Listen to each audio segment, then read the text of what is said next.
Hey, how's it going, everyone? Welcome to the Six Figure Studio Group. If you are watching this right now, go ahead and shoot your name down below. Would love to see who's watching this video with us here today. But we're here with a special guest. We're here with Cymber. Say what's up, Cymber. Hey, how's it going? Awesome. I'm really excited to hear. This is actually not the first time we're bringing on Cymber here on these in this interview, but it's actually the second time. So it's a little update with her. So if you've been following her for a while, you've probably seen her journey. But today we're really gonna celebrate her big accomplishment here of being able to earn her first 10K month using her online like harp improv course. And the best part about this is that she doesn't have to teach weekends anymore too. So she's making more, spending less time, and we're going to go through her story, how she's able to do that though, so that you can be able to implement that in as well. So if you're excited, go ahead and type pumped in the chat, and we'll go ahead and get started. But of course, for anyone that doesn't know who you are, Simber, like feel free to introduce yourself and like what you do and who you help. Sure. So I'm Cymber Lily Quinn. I'm in Denver, Colorado. I run the Improvising Harpist Facebook group, and my studio is Rosa Lana Music, named for my grandmother, Rosa. And I primarily teach harp and especially teach improvising harp. And I've been teaching for about 15 years and have gradually over time niched my market down to improvising because that's really what I'm best at as well.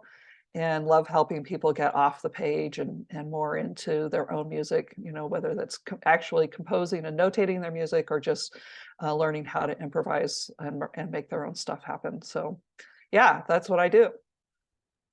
Awesome. And we've been working together for like quite a while now. So I've definitely seen your transformation over these many months as well. But I remember the biggest thing that came to me about was like needing more online students. I think you had this big vision of wanting to move back to Hawaii, right? Yeah, I lived in Hawaii for 15 years and I really love it there. And I would, I don't, I, at this point, I would like to just spend winters there. If I could eventually move back there permanently, that would be cool too. But to do that, I need to have more online students, people who are just, cool with what, they don't really care where I am and have more flexibility in my schedule so that I can go and be in a different time zone and still serve the people that I love. 100%, 100%. Um, I think it'd be helpful to share like, could you share a little bit more about what your studio looked like before working together? Especially like what I want everyone here is watching is to like understand like where you were at first to see how far you've Yeah. come because like a lot of these people watching and let me know if you're watching right now, let me know if you've like let me know in the comments if you felt the same things that Simber has felt. But yeah, feel free to share like what did your studio look like before? What were some of kind of like the problems that we needed to solve together? Yeah. So like everybody, I was coming out of COVID and trying to figure out what my studio was going to look like post COVID. And during COVID, I pretty much took, I teach a lot of different instruments, but I primarily teach harp. So I was teaching a lot of different stuff just to make ends meet.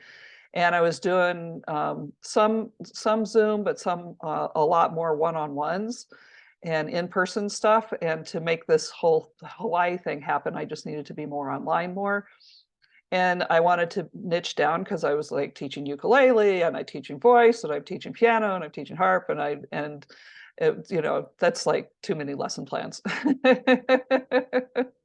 So when I came to you, I was really looking for a couple things, just like get more organized.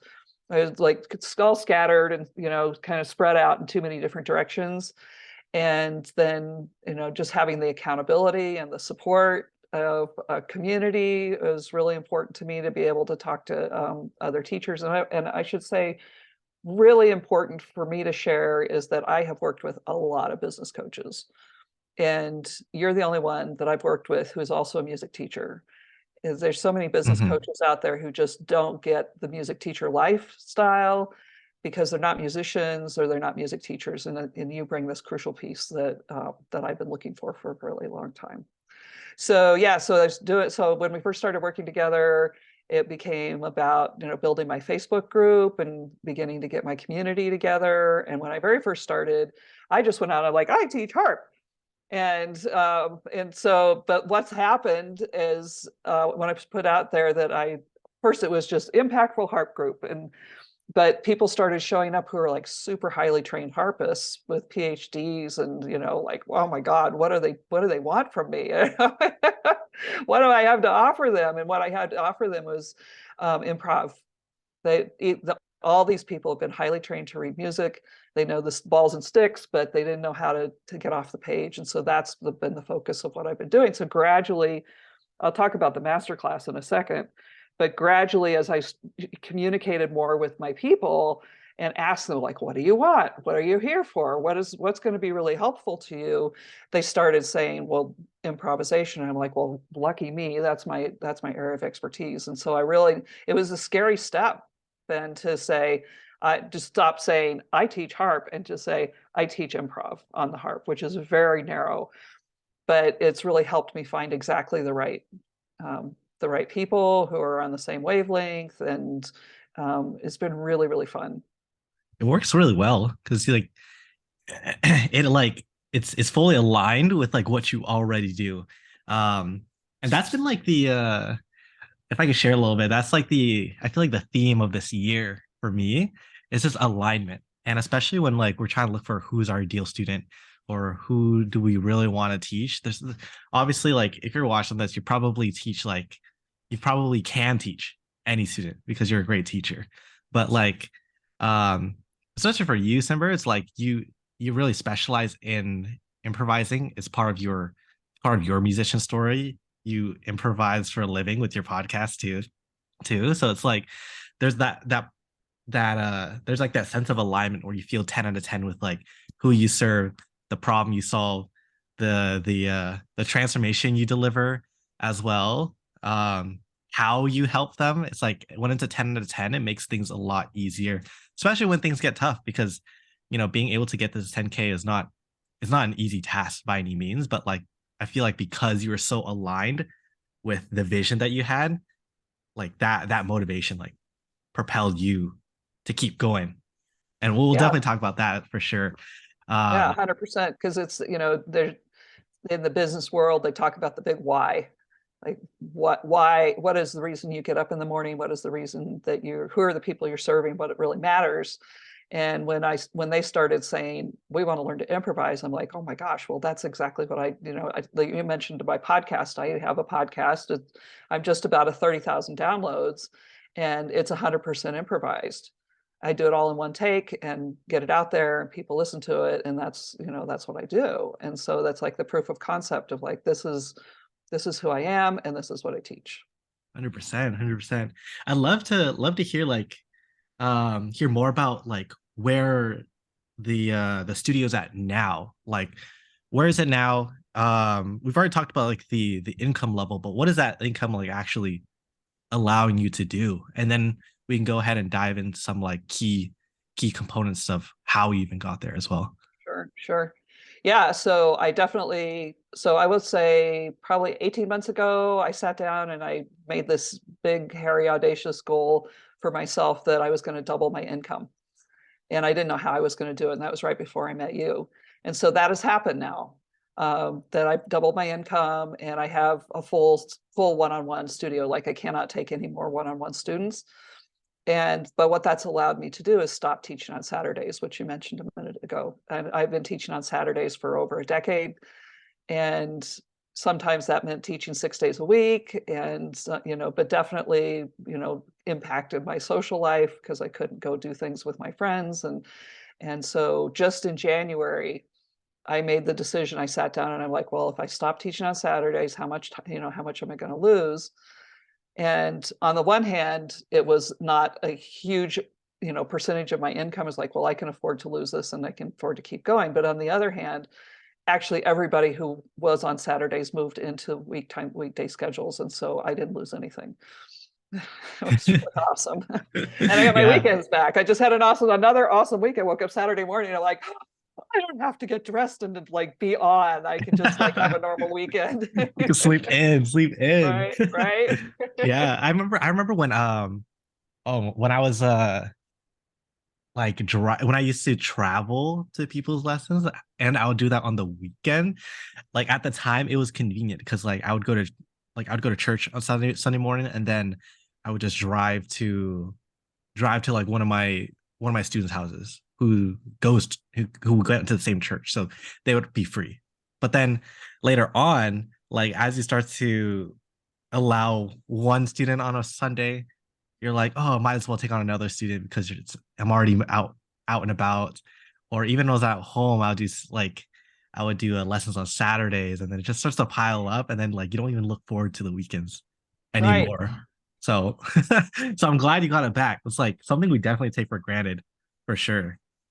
Yeah, and then Mondays got easier, and Fridays I look forward to Fridays now. I'm like a normal person. Like I'm working for Friday, and then I'm taking the weekend off. This is so cool. Yeah, for sure, for sure. Let me know. Anyone watching, like, let me know in the comments if you ever felt that, or if you do want your weekends back, or if you have gotten your weekends back. Like, how does it feel? Like, I'd really love to hear that from everyone as well. But let's go ahead and dive right in though, because I want this video to be a little more tactical with what are those steps, because this is a direction that I want to move more towards with a lot of teachers who do want to free up their time, get their time back, but also continue to grow the studio. Um, we talked about a little bit before this interview to prepare, but what are those kind of like four pillars that allow you to be able to have this 10K a month, but also get your own online course out there and actually selling it in Yeah. like only a few months? What are those four pillars? Yeah, so I'll run through the pillars and then I'll go back and talk about them in a little more detail. So the first Yeah. thing you need to do is plan your course. And Ben, you have that wonderful document that's now I can't remember the name of it. Yeah, proof of concept. There we go. Oh, yeah. Yeah, Yeah. that's a really a fill in the blank kind of thing, and it's you've got to have like 5 or 6 weeks that and then different modules within the weeks, and then different sections of each module, and so it kind of breaks it down into doable chunks. So that's the first step, is to plan the course using that document. And then what I did was I run a free masterclass that's once a week. That's where I do all my research on what should go into the class. So I would ask people, what do you want to learn? And especially when I first started the master class, which was probably back in August last year, I realized two really important things, which I think teachers need to know. One is that I know way more than I thought I do, and they know way less than I thought they did. So if I had just done the course without doing the research, I would have created a course that would not sell nearly as well, because it would be too hard and it wouldn't be broken down into as many pieces, smaller pieces, bite-sized pieces. So, but then it also boosted my own view of myself as a teacher, because we can sometimes have that imposter syndrome, like, oh, who am I to be doing this? I like, oh my gosh, I know so much more about this than I thought I did. When I started talking to my masterclass people, and the first couple ones that I like right past them, like, okay, I got to slow down and take this apart a little bit. Then the third step is to write the course. And so for me, I just, I've got to be careful about the word just, because just always packs in a lot of work. But It's just a simple step. it's just a simple, all you have to do is, that's the other one. When someone says all you have to do is, there's a lot of work that's going to happen Yeah. there. But I took the proof of concept outline that I had created in step one, and then just step by step created videos for each one of those. And then I wrote the workbook after I did the videos, because I found it was easier to do the videos first. And they're anywhere from, the shortest one's like 3 minutes, the longest one's about 20 minutes. They average about 8 minutes, since I wanted to keep them bite-sized for people. And then I wrote the workbook, which has, not everybody reads music, so this isn't useful for everybody, but I notated everything that I was teaching, so that people who do read music could have something to follow along with. And then the last thing was actually selling the course. So once I finished the course, all along in my master classes and in my Facebook group, I was telling people what I was doing. Okay, the course is coming soon. it's coming soon, it's coming soon, because it kind of took a little longer to write than I thought it was going to take. But by the time I was done, I had this very warm audience that was excited and wanted to buy the class from me. So then this is like step 4, part B, but I launched it as a beta class. So I did it at a half price of what I was going to ultimately sell it for, knowing that there were going to be problems and mistakes that I needed the people who are going through the course to fix, like broken links, or they didn't understand something, or they wanted some more information, or whatever, stuff that I could fix before I went out with full price. And I did that, sold it at the beta price for about 2 months. And then now I'm in the process of gradually raising the price up to its full price. And the people who are working through the class seem to be really enjoying it. I'm getting really positive feedback. And now I'm starting to think about a little later in the year, I'm going to start doing little add-ons to this class, but everybody's got to take this basic class because they won't understand what I'm talking about when I start doing some of the add-ons that are more advanced stuff. But that's kind of it. And the thing that probably is most helpful for me is doing these master classes, because it really gave me a sense of where I am as a teacher and where they are as students. And it was easier to write the course with that in mind, and with their support. They're like, oh, we can't wait to hear what's coming next. Yeah, makes sense. Makes sense. So if you're watching this, again, those 4 pillars are like planning the course, doing research for the course, and then completing it, actually filming it and writing it out, and then being able to sell it. So let's definitely talk about the first one, planning the course. I see it, that one is important too, and why we go through the proof of concept, because the problem that I see with a lot of teachers is that we've taught for so many years that it's mostly like just teaching on the fly, right? It's like, and we talked about this a little bit before. It's like you plan, kind of cater towards the student, but what we really need to do is take our teaching, which is so like non-tangible, and make it tangible, make it systemized as well. So like that anyone that goes to the start of the course and goes through the entire thing, there is like a set transformation that they are going to go through. I kind of like think of it as a machine. Like you pop a student in through the beginning, they should come out the same way as everyone else that pops into the machine. But feel free to walk us through that, planning the course. What helped Sure. you? What helped make it easier? What helped you be successful with like actually planning out the course in a timely manner? Yeah, so definitely I'm in the camp that you're talking about, because I've been teaching to the student very specifically all this time. So I didn't have a system. I didn't think I had a system. So that was really like, I had to really bend my mind around that. And so having that proof of concept outline to work with was really helpful. And it turned out that I do have a system for teaching, especially just focusing just on harp students. But I didn't know it until I sat down and wrote it out. Yeah.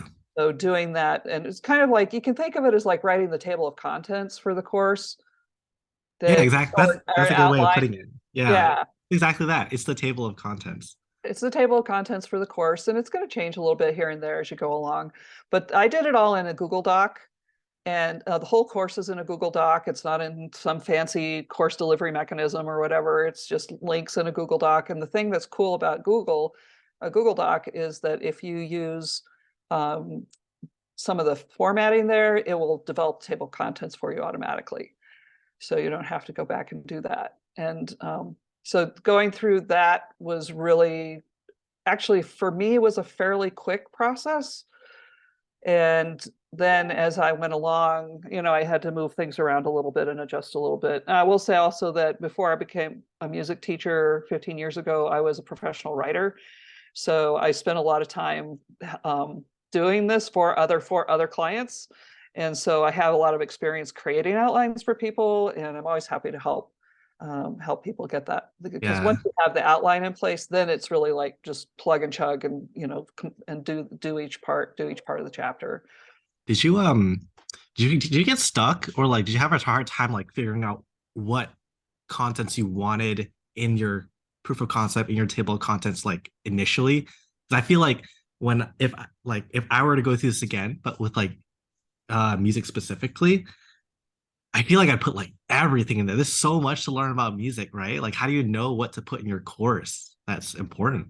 Right. So, well, you gave me some really good advice about that, which is the minimum amount of information they need to complete the action Hmm. that they're doing. So that really helped me narrow things down. But also as a writer, because I used to be, teach writing at the college level as well, I have like three things that I tell people when they're writing something is one, know your audience. Who are you writing for? This is really important. If you know who your audience is, and in my case, it's highly trained harpists who want to learn to improvise, um, then that helped me think through what is it that they need to know. And then the second thing is really important is what do you want them to do after they've read or worked through the material? What is the end goal? What is the outcome that you want them to have? And so for me, the end goal, the outcome was that I wanted them to be able to do two things. Wanted them to be able to create their own songs, and I wanted them to be able to improvise on familiar songs. And so having that end goal in mind then helped me with the third pillar of the, I don't want to confuse pillars, but the third part of the writing process, which is what form does this need to take in order for your target audience to achieve the goal you want them to do. And so that's how, when I would get stuck, I would always go back to, okay, well, who am I talking to here? What is it? Do they need to know all of this in order to do that? No, that'll be another class. I'll put that in another class. And so I would literally take this, like, I also say, when you're first writing your first draft, write it all, but then take it out and save it, because then you've got it for your next class or your third class or your fourth class. But don't try to, this is like writing advice now, but don't try to edit while you're writing. Just write it, everything, put it down on paper, all of it, and then go back and say, okay, I got to take this out. I got to take this out. We call it cutting your darlings. Yeah, or kind of Cut like your dar.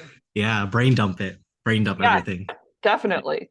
Because if you try to edit while you're writing, you're going to cut out stuff that you really need. Yeah. How so then like how did you know when you were done with it? Like with the Ah. process of ready to move on to the next and move on to the next step, you know? I feel like people can be like, man, I'm just like, there's so much stuff that I need to put in here. They'll brain dump it, they'll take some out, but then it'll just be that the editing, revising process for so long, we never actually get into taking action on it. Right, right. So it comes back to, who are you talking to and what do you want them to do? So you could be really clear on your outcome. What do you want them to do when they've completed that, that's when you stop. And so for me, the last chapter was songs that I wanted them to learn, and then I stopped. Even though there was more I wanted to say, it was like, okay, I'm going to just put that in the next class. And but I will say that I thought I was done several times. That as I was writing it, I thought, okay, I'm done, I'm done. And then I would show it. This is something else you can do, is show it to trusted, and I mean trusted, other teachers who can look it over and offer advice or say, so I showed it to Vinny, who was one of the other teachers in your program. And he's like, oh, well, I teach improvisation too, but I teach on a saxophone. And this is what I do teach some of my students. And he showed me this thing he did with some worksheets. And I'm like, oh, man, I really need to include that. So that, extended the writing time another month, but it was so worth it because I knew that I was giving tangible, this is going back to like, what do I want them to do? They need this piece of information that I didn't even have when I first started writing. And then when I got to the end of it, I'm like, okay, now I'm done. Yeah, that's a big one, big one. Anything else that you want to share with like this the planning part before we move on to the next one? Yeah. So really lean on the community here to, to get advice on, because it is easy to get lost in the weeds. It's, even if you're good at writing and you're good at organizing or all of that, it's a lot of material that you're trying to organize and get your arms around to get out to somebody. So really lean on the community here to look through your stuff and say, okay, maybe you want to add something here or take this out. Mhm. Because we're all music teachers. And so we can speak that special language and help each other in a way that professional writers cannot, or other business coaches cannot, because they're not musical. Exactly, exactly. Appreciate you for sharing that first pillar. So again, go ahead in the comments, type in planning if that makes sense. If you've got any questions too, just drop them below. We can be able to help you out after. But let's go to the next part, which is like actually doing the research for that too. It's like I feel like kind of like another big problem that teachers now go into is they'll have their proof of concept, right? But then kind of like what you said before, if we just created the videos without doing any research, like what if you sell the course and it's just a bunch of information that your students don't need? Or what if it's too hard for your students or something like that, right? You just wasted all of that time creating it and filming it when we could have been doing that in the process as well. So feel free to share like what allowed you to be successful with the research part. Because I think you did something that not a lot of teachers have thought about before, which made it extremely, extremely useful. Yeah. So, well, first of all, I will have to say that I've done it the other way, where I made a class without talking to people, and then ended up with this like a thing that nobody wanted. So I've done that. So, um, but I got inspired by another harp teacher who was doing play along classes during COVID, and I'm like, oh, I was really enjoying going to those, and I'm like, I should do that. So I started doing them just because I just wanted to be with my people and on a regular basis. And then like within one or two sessions, I realized, oh my God, I've hit on this gold mine of research where I can just be very upfront. Like I am researching my next class. I really want you guys input into what I'm doing. I want to make it really useful for you. I wasn't sneaky at all about it. I was like very upfront about what I was doing with them. And um, and it was just really helpful to talk with my people and understand, where they are as learners, because you always want to meet people where they are and then move them up in the learning. So I didn't know where they were because I'm new to all of this Facebook group stuff and getting to know everybody a little bit, and I was thinking everybody was further along in the improv world than what it turned out to be. So it was super helpful. And then I didn't do as much of this as maybe some other people would do, but I definitely recorded some of those classes and then used them as part of the videos in the class. So I didn't have to remake videos. But I will say that I can get very talky. So I didn't want I didn't want like a 45-minute video on one particular thing, when I really could say it in 8 minutes by myself. That makes two of us. Yeah, that was a big one because like the mass like we just kind of referred it to as like the master classes that you're doing, but it was really like the research process that was really important there. So if someone were to do that too, like the same model that you did, what are some like I guess what's the piece of advice, what's the suggestion that you can give them to help them implement that as soon as Yeah. possible?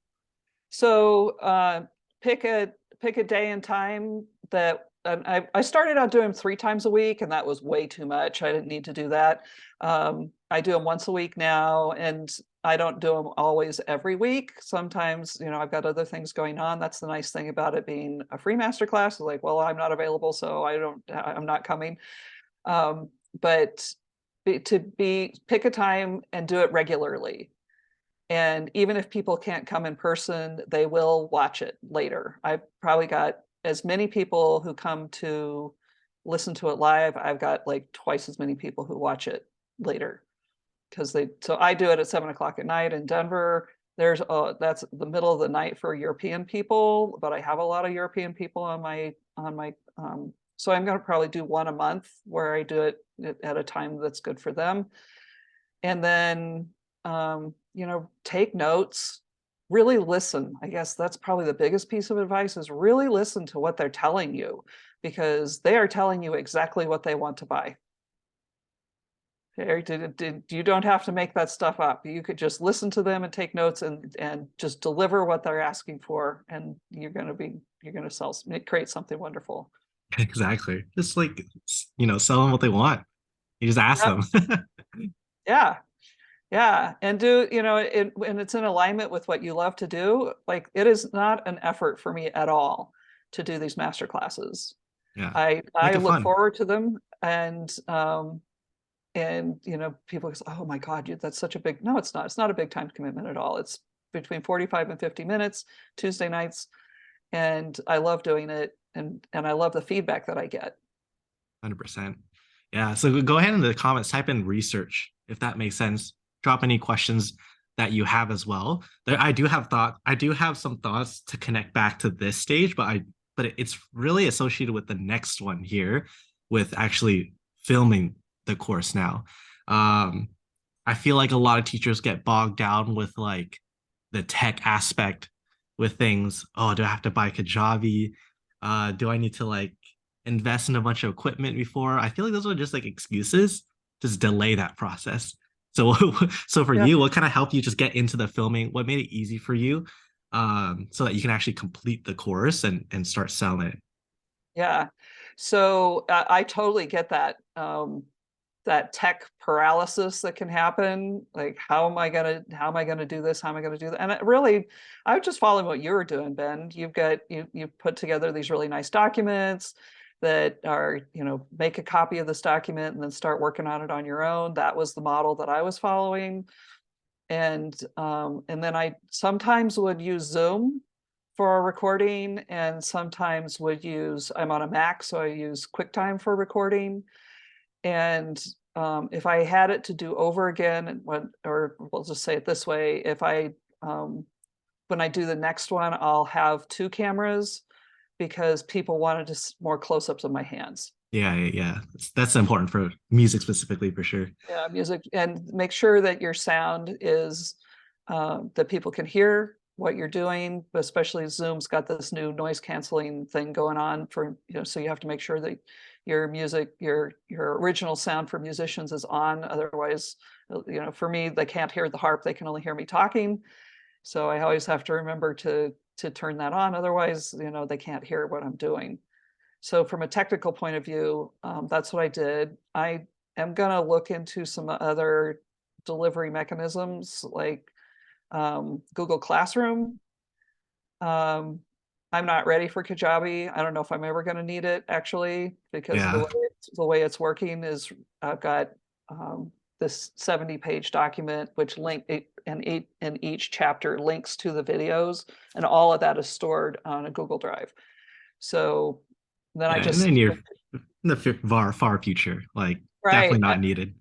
Yeah, for now. For people who are just getting started, you don't need to invest in any additional um, fancy stuff. That you can do it all from a Google Doc, and people are used to working with Google Docs. So I haven't had any tech questions like, "Oh, this isn't working. I don't know how to get into the Google Doc. I don't know how to."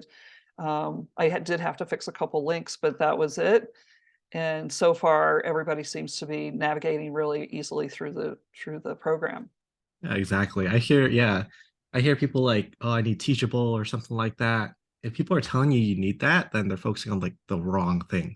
Because just to be clear for everyone here, Cymber's course is literally just like Google Drive to hold the videos, Google Doc to have her like big workbook for the course, and then just like 100% value. That's it. It's like as long as you're just delivering the value, it doesn't people won't really care if they're going through a Google Doc or going through a fancy course. As long as they get the result, like that is really the only thing that matters. Right. And then, technically through in the Google Doc, I've got links that so people can link from here to there. And then I use all the headers. That's the word I was looking for earlier, but you do header one, header two, header three. If you use those when you're using your heads and subheads, then Google Doc will automatically generate table of contents for you. Oh, that's cool. Yeah. So now what I'm doing, this is leaping ahead a little bit. When we talk about selling the course, Uh-huh. when people are interested in it, I send them the table of contents. Oh, that makes sense. Makes sense. And sometimes if they ask, I'll send them like the first chapter. Cool. I didn't even know that. Good tip. Yeah. Can you walk through like I don't know if obviously I wasn't there when you were filming it, but like walk me through your filming process. Like like what made it easy for you to just get this course created? Like what was that process like? It could be something different for every person, for every instrument Right. as well. Yeah. So for you, like what was that process like?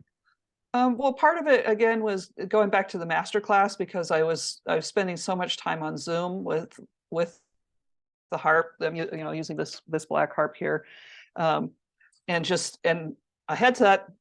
That's it. No, I do have fancy equipment and stuff like that, but I just found that I got the best sound, best bang for the buck with the $9. Bought it at the checkout line at Marshall's or something a long time ago.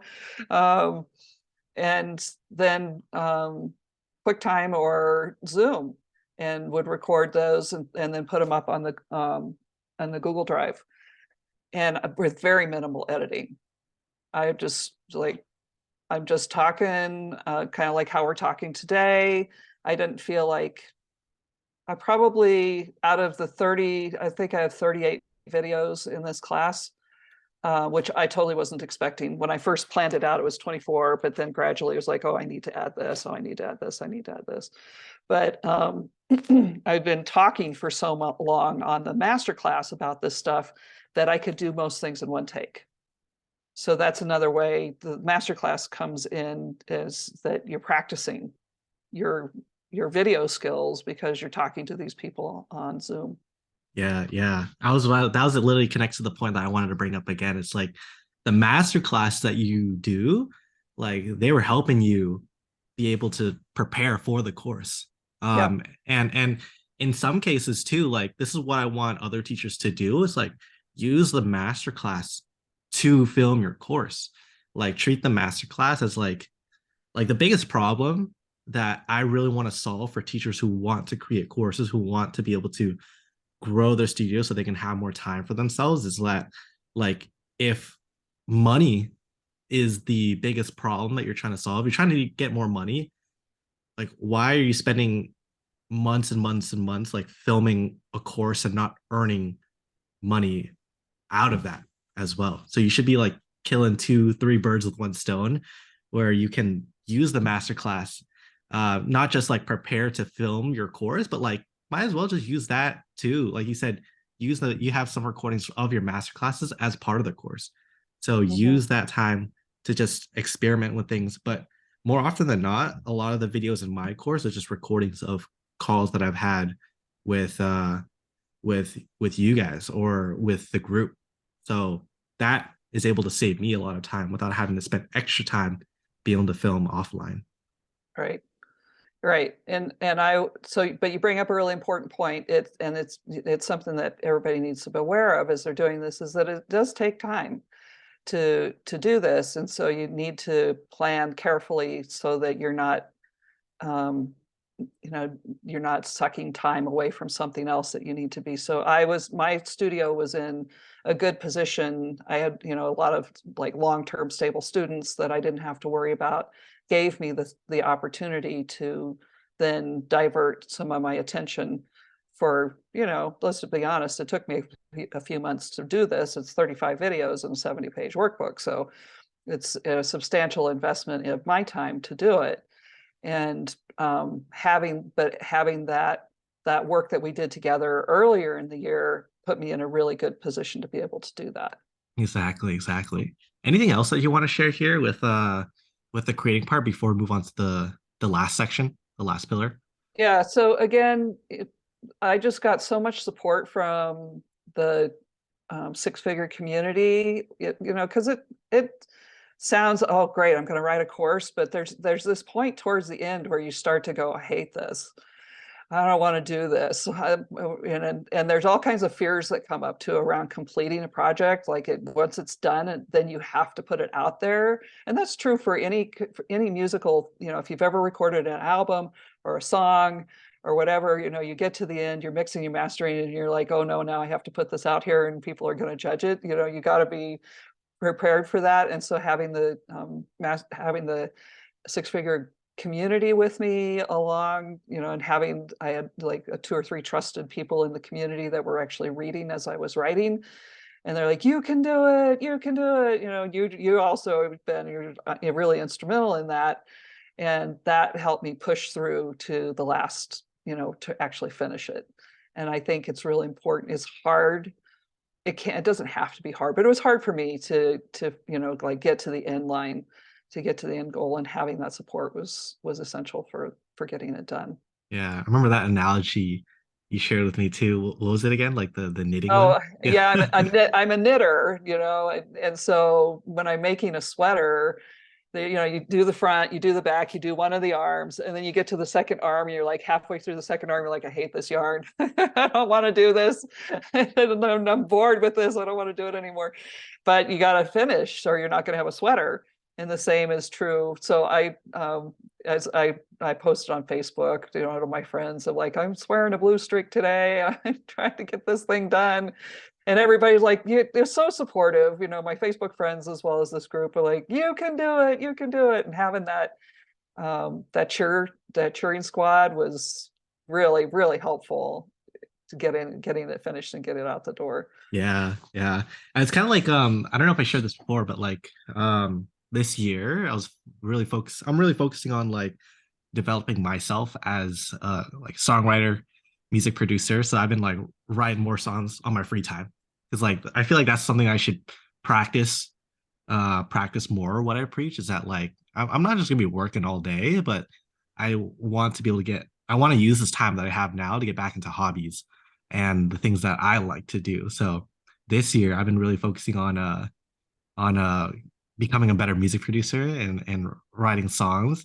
Um and I've actually seen like the transformation happen since January 1st to now, but I feel the exact same way with like I'm just about to finish the song. I'm like, oh, I don't even like it. And then like but I get myself to finish it. I get myself to finish it rather than just like trash the project.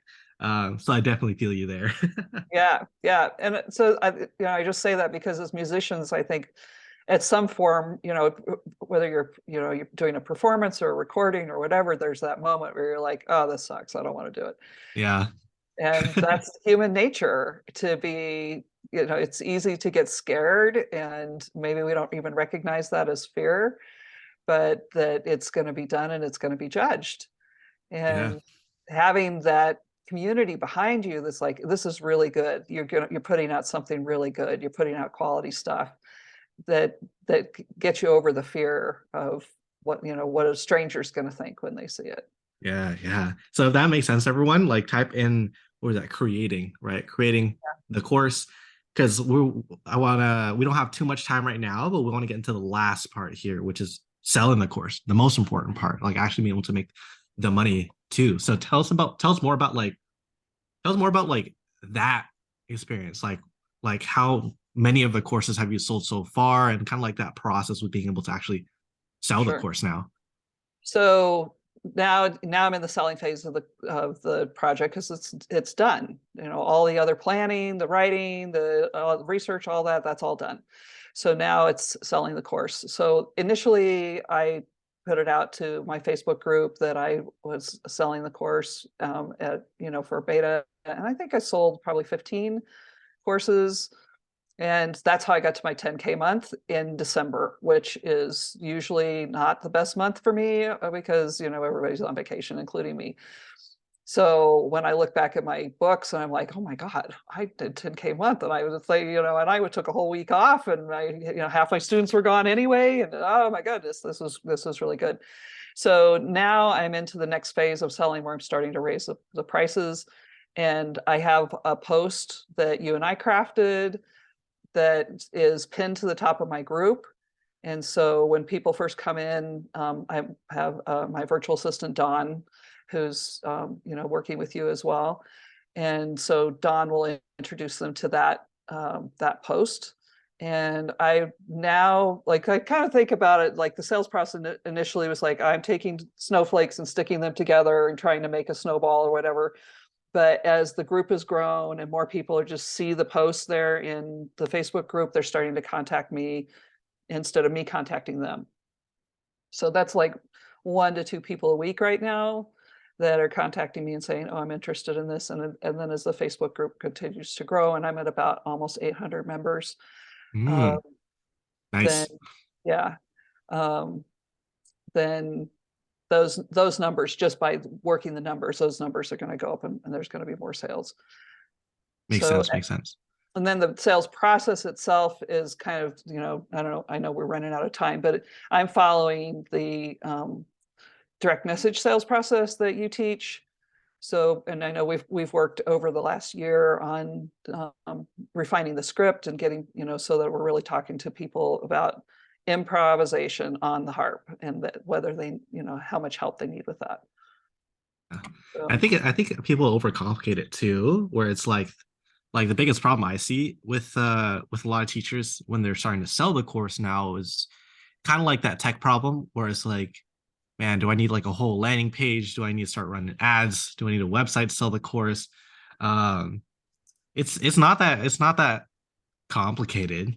Well, the thing that we do is very simple, where we just message people, but then see what kind of problems they have, and if they have the right problem, then the course is like a great solution for them as well. yeah, so you're making a really important point. So I don't have a website for this course.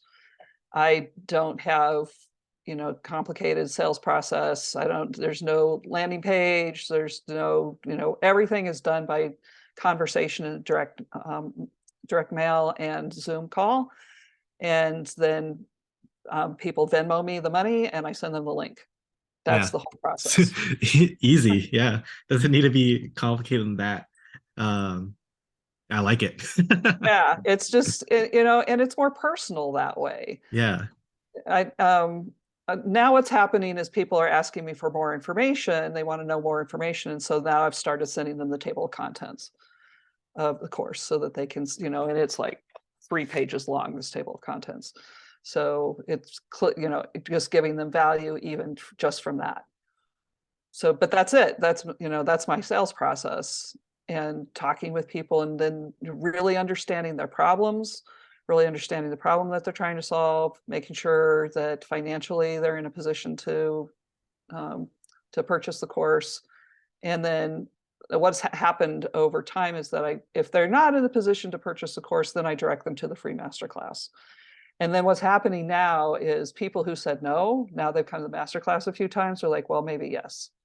Yeah, there we go. Sweet. Any last points here with selling the course that's important that you want to share? Um, Probably the most important thing is to really lean on the community here for accountants, and accountability and support, because getting it done is probably the biggest challenge that most people face. They got the idea, maybe they even have the outline, but the actual doing of the course, making the course, writing in general is a lonely process. You're doing it by yourself. And no one can do it for you. You have to make the videos. You have to write the workbook. You can't really farm that out. But you can get support and cheerleading and people behind you saying, keep going. You can do it. You can do it. And that's how you get it done. I love it. I love it. Go ahead in the comments, type in selling the course, if that makes sense. Last thing I wanted to ask here. What's next for Cymber? What's next? What's next for Yeah, Cymber? what's next for Cymber? Yeah, what's next for Cymber is the next couple of courses that I'm starting to plan, because I keep saying, oh, I'm going to put that in my next course. So I actually started taking notes about what it is that I keep saying I'm going to put in my next courses. And then continuing to build the Facebook group, because I would like it to be, right now, like I said, it's almost at 800 members, but my goal is more like 4,000. And get to that point where I've got, really serving the bulk of the Facebook community as harpists is the kind of in that neighborhood. And then keep asking them, what do they want? Well, that's how I'm taking my own advice now. Like, I know what they want next. They want the modes, they want jazz chords, they want, circle of fists. And so these are not going to be, big giant courses, but they're going to be like mini courses that I'll sell as add-ons to the foundational course that I've done. I And love then it. I've got my trip planned to Hawaii in October. Woo, exciting, exciting. I'm not going for a whole month, but I haven't been since before COVID, so I'm excited to go back and see all my friends. I love that. I can't wait to hear about it. But yeah, everyone go ahead and comments again. Thanks, Cymber, for her time here. I really appreciate you for sharing your experience, sharing your story with everyone. I think it's super valuable. I feel like if I talk a lot, it's kind of like a parent that just like tells you the same thing. But once you hear it from like the parent's friend, then you start listening or something like that. Right? Yeah.